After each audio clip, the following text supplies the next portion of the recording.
Halo anak-anak ibu, selamat pagi. Bagaimana kabar kamu hari ini? Ibu harap semuanya dalam keadaan sehat. Hari ini tanggal 3 Februari 2021, kita mau belajar dari tema 6 subtema 3 pembelajaran 3. Untuk hari ini kita ada 3 mata pelajaran yang harus kita bahas. Pelajaran yang pertama yaitu bahasa Indonesia mengenai cara membuat ringkasan dari teks. Untuk pelajaran kedua yaitu pelajaran IPS mengenai interaksi manusia dan sosial.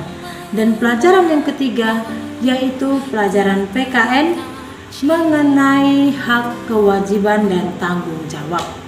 Nah, nanti Ibu akan memberikan video penjelasan pelajaran ini.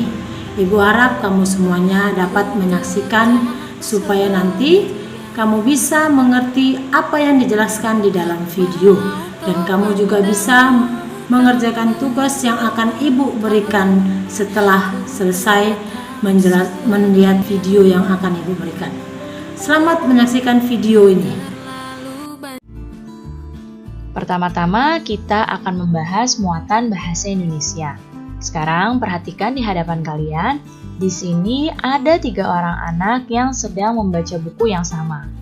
Nah, salah seorang dari anak ini mengatakan bahwa bukunya bagus sekali dan dia ingin membuat ringkasannya. Nah, dia bertanya pada temannya apakah masih ingat caranya untuk membuat ringkasan, dan temannya mengatakan bahwa dia masih ingat caranya. Apakah kalian juga masih ingat cara membuat ringkasan? Baik, kita akan ingat kembali cara meringkas sebuah bacaan. Pertama-tama, kalian bacalah terlebih dahulu teks tersebut dengan cermat. Setelah kalian baca, kalian identifikasi pokok-pokok pikiran dari setiap paragraf. Kemudian, rangkailah kalimat-kalimat pada pokok pikiran tersebut menjadi sebuah paragraf yang padu. Setelah itu, kalian baca kembali hasil ringkasannya agar sesuai dengan kosakata yang baku dan juga ejaan yang benar. Jadi, ini adalah cara meringkas bacaan. Nah, sekarang kita akan mencoba meringkas sebuah bacaan dengan ide pokok. Nah, kalian bacalah terlebih dahulu teks ini dengan cermat.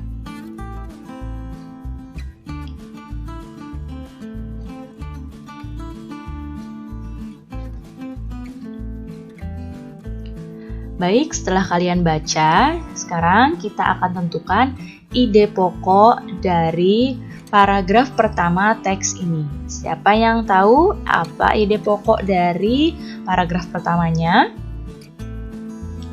Ya, ide pokoknya paragraf pertama adalah masyarakat Indonesia selalu menghargai warisan budaya nenek moyangnya, mulai dari kelahiran hingga kematian.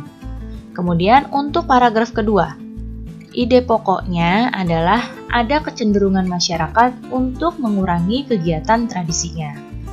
Nah, setelah mendapatkan ide pokok dari masing-masing paragraf, di sini kita akan membuat ringkasan teksnya. Di sini kita tinggal gabungkan saja antara paragraf 1 dan paragraf 2. Nah, seperti ini.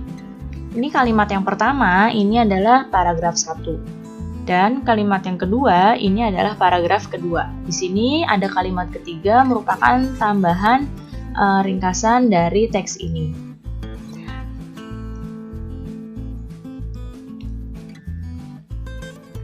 Sekarang kita akan masuk pada muatan IPS. Kalian perhatikan gambar yang ada di hadapan kalian ini. Ya, di sini ada gambar sekelompok nelayan yang sedang menjala ikan dan ada sekelompok petani yang sedang menanam padi. Nah, kira-kira apa ya tujuan dari aktivitas ini?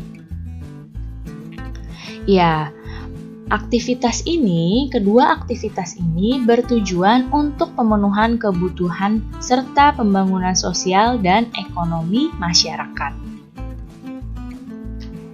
Nah, ini gambarnya sama dengan yang tadi. Sekarang kira-kira apa manfaat dari aktivitas pada gambar pertama ini, yaitu aktivitas menangkap ikan? Apa manfaatnya bagi kita semua? Ya, manfaat aktivitas menangkap ikan ini adalah untuk pemenuhan kebutuhan ikan di masyarakat. Jadi, kalau nelayan tidak melaut, maka masyarakat tentu saja akan kesulitan untuk dapat ikan. Kemudian, gambar yang kedua, ini gambar petani yang sedang menanam padi. Nah, apa manfaat kegiatan ini? Ya, manfaatnya adalah untuk pemenuhan kebutuhan padi di masyarakat. Kalau petani tidak menanam padi, maka masyarakat tidak akan bisa memakan nasi sebagai bahan makanan pokok.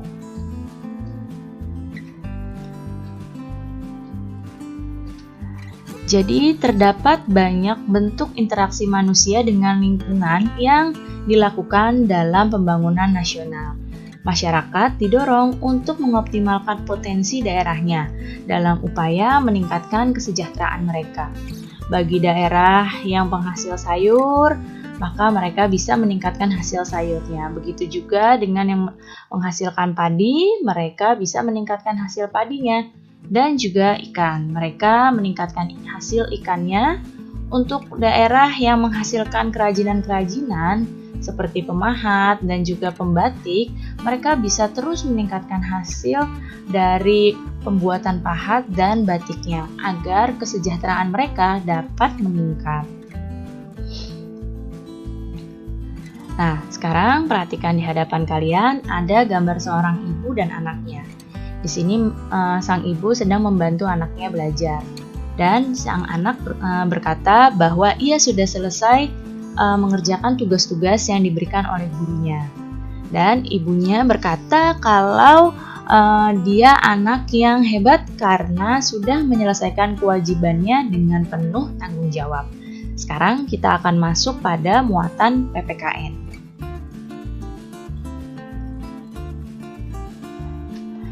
Orang yang bertanggung jawab itu akan menjalankan tugas dengan sebaik-baiknya, ya.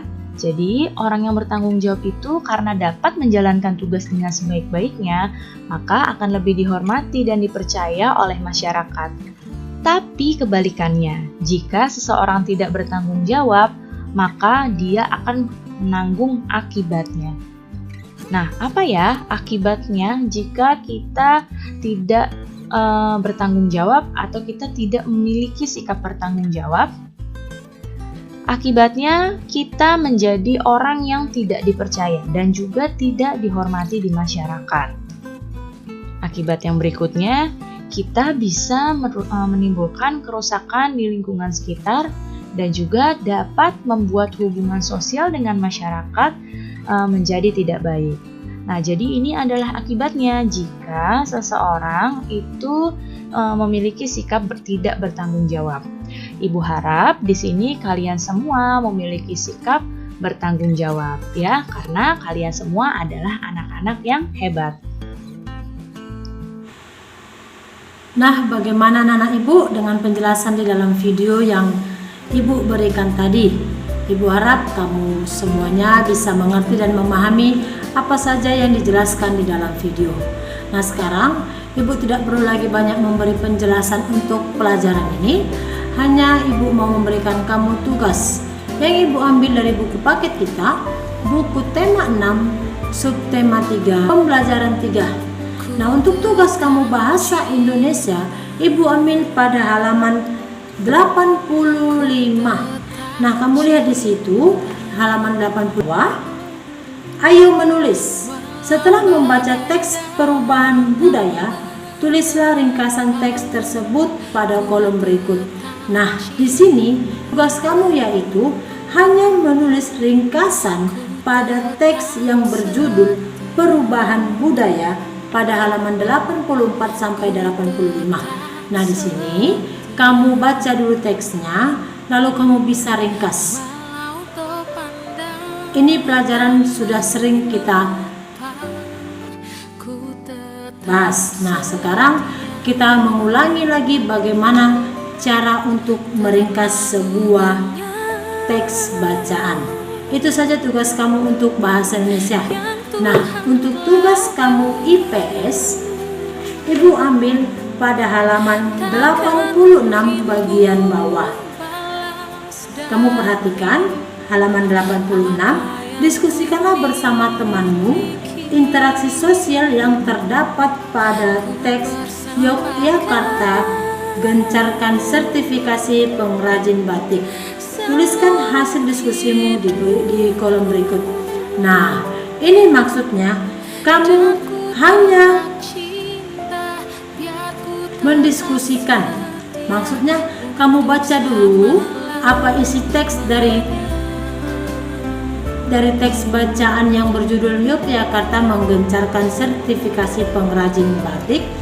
Lalu kamu bisa mencari apa interaksi sosial yang terjadi pada teks tersebut. Itu saja untuk tugas kamu pelajaran IPS.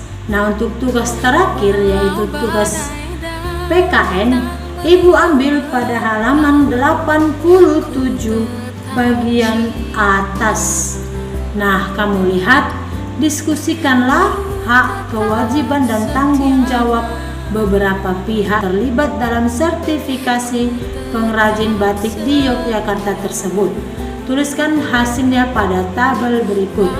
Nah, di situ ada 6 yang harus kamu cari.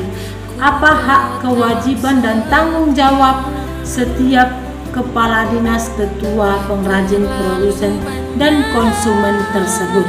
Misalnya, pada kepala dinas perindustrian dan perdagangan, apa haknya, dan apa kewajibannya, dan apa juga tanggung jawabnya. Selanjutnya, kamu cari lagi apa yang dibuat di dalam buku pada halaman 87. Itu saja tugas kamu untuk di pembelajaran 3 ini pada hari Rabu tanggal 3 Februari 2021. Ibu harap kamu semua bisa mengerti dan memahami apa saja yang Ibu berikan untuk tugas kamu di pembelajaran 3 ini. Tetap semangat belajar di rumah, jaga kesehatan kamu. Terima kasih.